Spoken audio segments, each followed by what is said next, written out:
आज हम बात कर रहे हैं आईआरएफसी की यानी Indian railway finance corporation limited की। स्टॉक ने साबित कर दिया है कि जब भी बाजार में भयंकर गिरावट होगी यह स्टॉक आपके इन्वेस्टमेंट को बचा लेगा। तो आप देख लो, एक तरफ बाजार में जबरदस्त करेक्शन का दौर जारी है, 3000 के ऊपर सेंसेक्स नीचे आ चुका है, 61,000 को दिखा के 58,000 पे आ चुका है और हो सकता है कि कल 57,000 भी दिखा दे। तो इतनी बड़ी गिरावट के बावजूद भी आज जबरदस्त तेजी बताई है आईआरएफसी के शेयर ने। जहां पे बाजार में करीब 2% की सेंसेक्स में गिरावट दिखी, वहीं आज आईआरएफसी के स्टॉक में हमें 1% की तेजी देखने को मिली।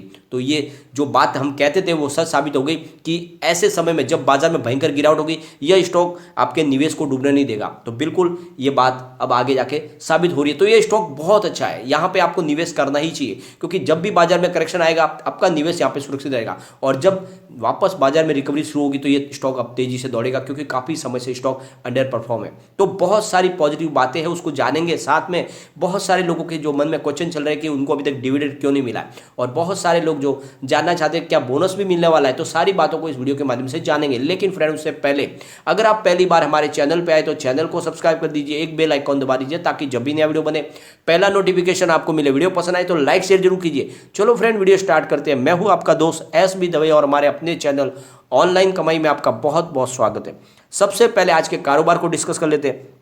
स्टॉक ओपन हुआ 23.50 पर, हाई बनाई 24 की, लो है 23.35 का और एंड में 23.80 पर करीब 1.06% अप पर इसने क्लोजिंग दी है। बहुत ही शानदार कामकाज हुआ आज।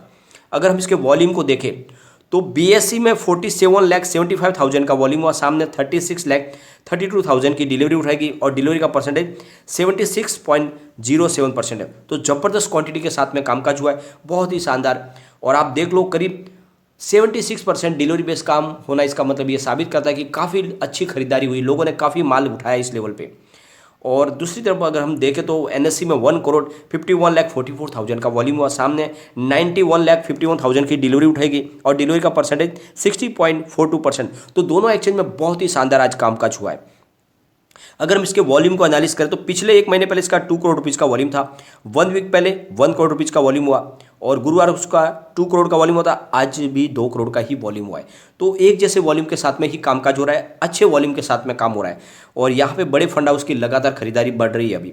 और बहुत सारे लोगों के अब जो क्वेश्चन है, हमें अभी तक सर डिविडेंड नहीं मिल पाया। तो जैसे कि आपको पता ही होगा, अनाउंसमेंट डिविडेंड की हुई थी 20/10 को और इसकी एक्स डेट थी 10/11।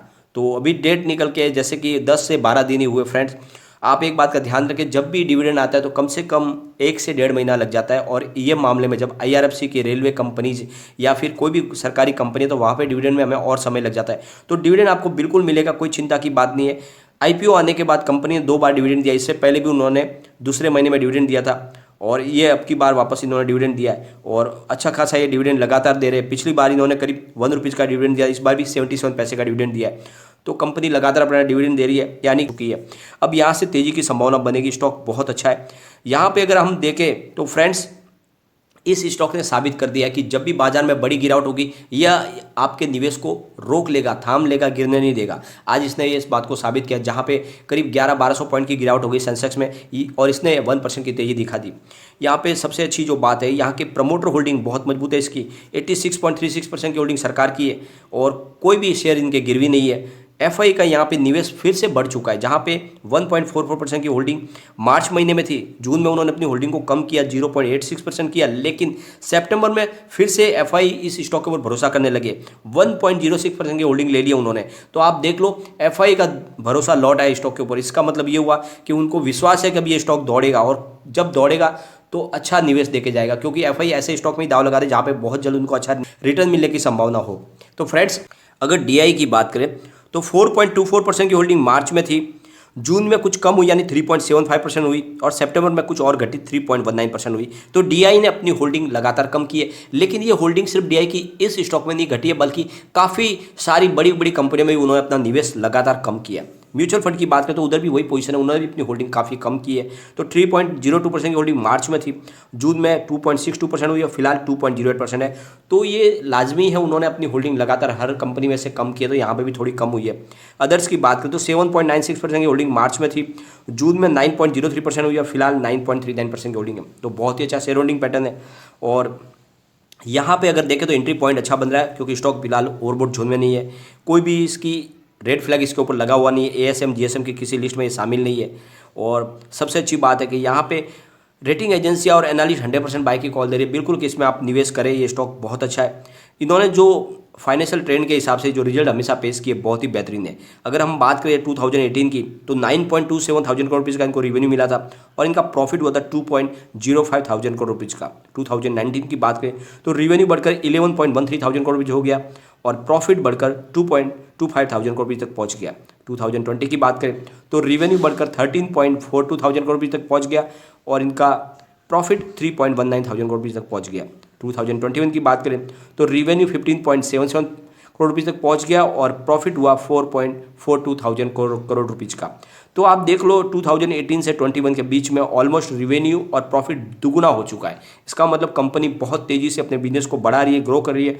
और क्यों ना हो, कंपनी रेलवे को फाइनेंस करती है, सारी रेलवे इसी के सहारे चलती है। ये IRFC फॉरेन फंड भी लेती है और इंडिया के बड़े फंड हाउस से फंड लेके रेलवे को फाइनेंस करती है। यहाँ पे NPA बनने की इनकी कोई संभावना नहीं है। और अगर आप देख लो तो ये 20.80 इसका 52 वीक का लो था, 26.70 52 वीक का हाई था और फिलहाल भी स्टॉक 23.75 पर है। तो बाजार में इतने बड़े करेक्शन के बावजूद भी स्टॉक अभी भी उसी रेंज पर है जहाँ पहले था, तो कोई डरने वाली बात नहीं है और ये स्टॉक आपको मजबूती से आगे लेके जाएगा। अगर हम इसके फंडामेंटल को चेक करें तो बहुत ही मजबूत है। अर्निंग पर शेयर इसका EPS 4.23 का है, price to earning PE ratio 5.59 है, बुक वैल्यू पर शेयर 29.78 है, प्राइस बुक MRQ 0.79 है, प्राइस अर्निंग इसका TTM 5.58 है, ROC 5.02 है, PAT मार्जिन 28 की है, डिविडेंड इन्होंने 4.44% दे दिया है और फेस वैल्यू 10 रुपीज़ के। तो बहुत ही ज़बरदस्त फंडामेंटल है और कंपनी इतनी मजबूती के साथ आगे चल रही है। अभी फिलहाल ये अपने बुक वैल्यू है उससे भी कम पे आपको स्टॉक मिल रहा है, तो बिल्कुल निवेश करना चाहिए। इन्होंने जो Q2 का रिजल्ट दिया बहुत ही बेहतरीन है।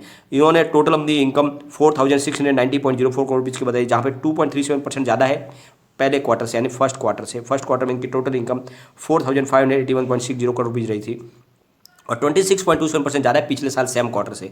पिछले साल सेम क्वार्टर में इनकी टोटल इनकम 3714.17 करोड़ रुपीज़ थी और कंपनी ने net profit after tax 1501.48 crore rupees का बताया। तो शानदार प्रॉफिट में कंपनी है और आप देख लो कि IRCTC जितना प्रॉफिट दिखाते हैं उससे कई गुना ज़्यादा ये प्रॉफिट दिखा रही है कंपनी। तो ये स्टॉक क्यों रुकेगा यहाँ पे, और ये जब दौड़ने लगेगा तो बहुत तेज़ी से दौड़ेगा। और अब ये मौका आ चुका है, जब बाजार में बड़ा करेक्शन आएगा, बाजार सब नीचे आ जाएगा, उसके बाद जब दौड़ने लगेगा तो इसका IRCTC उसको फिर उस बाजार के साथ चलेगा और ये तेजी से आगे बढ़ेगा और आपके इन्वेस्टमेंट को कई गुना बढ़ा देगा। बिल्कुल निवेश करिए, मौका बना हुआ है। IRCTC में इस समय निवेश आपको कर लेना चाहिए क्योंकि इतनी बड़ी गिरावट के बावजूद भी स्टॉक मजबूती के साथ खड़ा है और लगातार कंपनी अपना डिविडेंड दे रही है। और बहुत सारे लोग जो कहते हैं कि बोनस कंपनी देने वाली है, तो ये सारी अफवाह है। कंपनी की तरफ से क्लियरली कह दिया गया कि कोई वो बोनस देने वाले ने, फिलहाल उनकी कोई ऐसी मंशा नहीं है। तो ऐसी अफवाह फैलाते हैं, ऐसी अफवाह पर आपको ध्यान नहीं देना है। कंपनी अपना डिविडेंड दे रही है लगातार, अपने इस जो भी प्रॉफिट है उसमें आपको हिस्सेदार बना रही है। बोनस की फिलहाल कोई संभावना नहीं है और नहीं कंपनी कोई OFS लाने वाली है, ऐसी अभी फिलहाल कोई संभावना नहीं है। सिर्फ अफवाह फैलाई जाती है, उस पर आप एक बार ध्यान अभी न दें और कंपनी के कारोबार पे ध्यान दें। कंपनी बहुत मजबूत है और जिस तरह से अपने कारोबार को बढ़ा रही है, ये स्टॉक आपको आने वाले समय में बहुत ही अच्छा रिटर्न देगा। आप 5 साल के लिए इस स्टॉक को होल्ड कर लीजिए, डेफिनेटली 500 को क्रॉस करेगा, तो बिल्कुल निवेश का जरिया बनता है। लेकिन फ्रेंड, कोई भी इन्वेस्टमेंट करने से पहले अपने फाइनेंशियल एडवाइजर से एडवाइस ले ले या अपना खुद का रिसर्च करें, क्योंकि मैंने वीडियो आपके एजुकेशनल पर्पज के लिए ही बनाया। वीडियो पसंद आए तो लाइक से जरूर कीजिए और चैनल को सब्सक्राइब कर दीजिए। Thank you friend.